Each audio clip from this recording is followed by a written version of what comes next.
साध असाध अपार जन परमानंद स्यों प्रीत। जो कैबत के तो संत हैं अवगत अलख अतीत।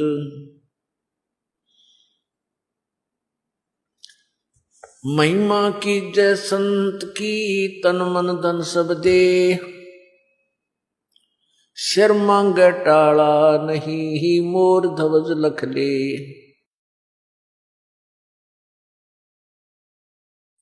साध संगत हरि भक्ति बिन कोई न उतरे पार। निर्मल आज अनाद है गंदा सब संसार। साध साध सब कोई कहावे साध सुमत से जान। और कुमत कमावे सो जीव है जैसे जल पाषाण। गिरवर जोड़ बडेरे हैं ये माया के धनवंत। रावण की जो लुटेंगे जा पहुंचे नहीं संत। अब क्या बताया है कि धन्य जननी और धन्य भूमि धन्य नगरी धन देश। धन्य करणी धन कुल धन्य जहां साधु प्रवेश। क्या बताते हैं आदरणीय गरीबदास साहिब जी परमेश्वर कबीर जी द्वारा तत्व ज्ञान से परिचित होने के उपरांत बता रहे हैं कि धन जननी धन भूमि धन्य और धन नगरी धन देश और धन करनी धन कुल धन्य जहां संत प्रवेश। कि जिस क्षेत्र में संत रहते हैं संत प्रवेश करता है वो धन्य है वो क्षेत्र। धन्य है उन पुण्य प्राणियों के कुल को। कुल माने परमात्मा का कुल वही है जो भक्ति करते हैं। राम ने कुल कुल भेंट ले सब कुल रहा समाये। यानी अच्छे पुण्यात्मा प्राणी ही उस क्षेत्र में होते हैं जहां परमात्मा स्वयं आते हैं या अपने किसी दास को भेजते हैं। तो ये क्षेत्र हरियाणा क्षेत्र एक विशेष पुण्यकर्मी प्राणियों का वासा है निवास स्थान है। और भारतवर्ष पूरा देश ही प्रभु का कृपा पात्र है। तो यहां बता रहे हैं कि धन जननी धन कुल धन धन भूमि धन देश धन नगरी धन देश धन करनी धन कुल धन।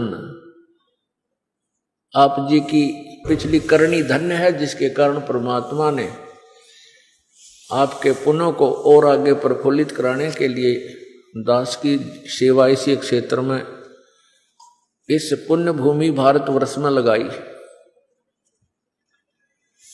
अब क्या बताते हैं संत सुरसरी चलत है मारू देश बहंत। बागड़ मंज बिलास होवे इसे नदी सुरसरी संत। के जैसे जिस बागड़ उस क्षेत्र को कहते हैं जहां नहर ना हो वह कोई सिंचाई का साधन ना हो तो वो अक्षेत्र पूर्ण रूप से कभी वर्षा हो जाए तो दाने इकट्ठे कर लेते हैं अन्यथा वो बहुत ही दारिद्र होते हैं। वो बागड़ क्षेत्र कहलाता है। और उस बागड़ क्षेत्र में जब दरिया नहर आ जाती है दरिया आ जाती है तो वो व्यक्ति धन धान्य से परिपूर्ण हो जाते हैं। वो मालो माल हो जाते हैं। जैसे आज से लगभग 30-40 वर्ष पहले इधर बिहानी क्षेत्र और ये सारा हिसार सिरसा क्षेत्र ये सारा बागड़ कहलाता था और बहुत ही गरीब हालत थी किस प्रत्येक प्राणी की प्रत्येक व्यक्ति की। और जब से ये नहरें निकली हैं तो सबके बढ़िया पक्के तो मकान हो गए हैं, अच्छे वस्त्र हो गए, यानी खूब अच्छा गुजारा हो गया, यानी सब धनी हो गए। और जिस अभाव से, धन के अभाव से, अन्न के अभाव से, जल के अभाव से दुखी थे, वो दुख दूर हो गया। ऐसे ही जहां पर संत नहीं होते जिस क्षेत्र में, संत सुरसरी बहत है मारू देश बहंत। मारू देश वो होता है जहां पर पानी सिंचाई का साधन ना हो। तो संत रूपी सुरसरी माने गंगा, संत सुरसरी बहत है दरिया, और मारू देश बहंत और बागड़ मंद विलास हो, इसे नदी सुरसरी संत। उसी का क्षेत्र, उसी का तुलना करते हुए बताया है कि जिस प्रकार जहां परमात्मा की भक्ति शास्त्र अनुकूल नहीं है और संत का आशीर्वाद उन पर नहीं है, परम संत का, तो वो व्यक्ति, वो अक्षेत्र ऐसा है जैसे नहर रहित, सिंचाई के साधन रहित अक्षेत्र होता है। और जहां पर संत रूपी सुरसरी यानी वो गंगा बहने लग जाती है, तो वो इतने सुखी हो जाते हैं जैसे दरिया आने के बाद, नहर आने के बाद वो अक्षेत्र के किसान और प्रत्येक व्यक्ति यानी मालो माल हो जाता है।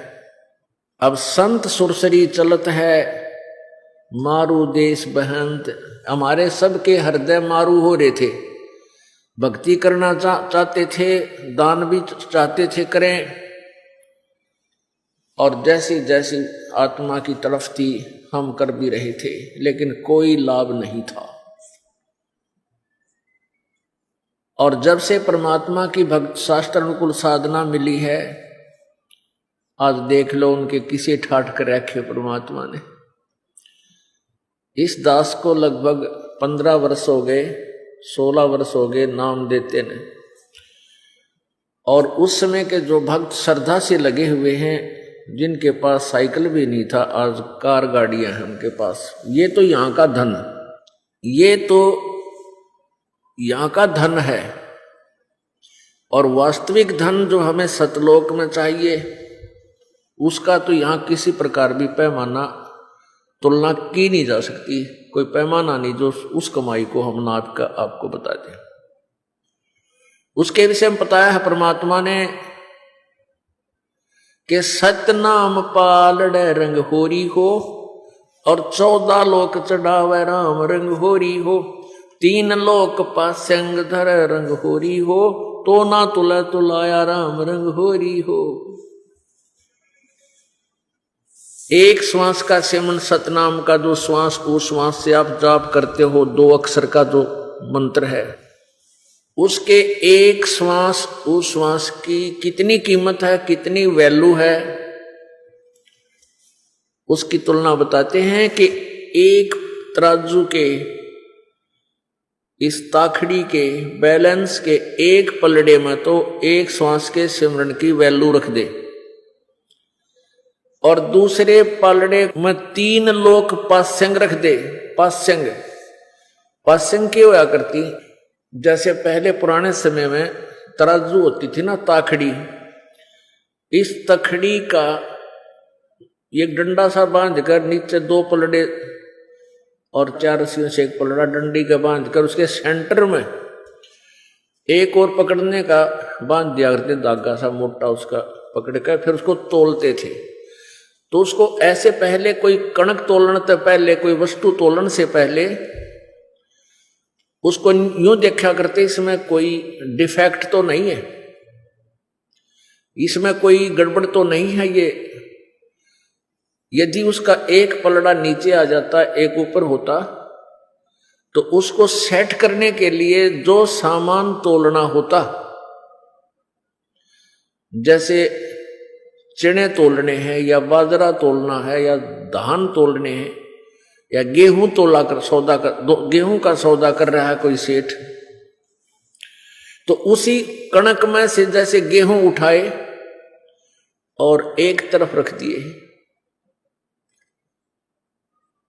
और फिर वो बैलेंस थोड़े से जितनी भी आवश्यकता हुई तो वो बैलेंस ठीक हो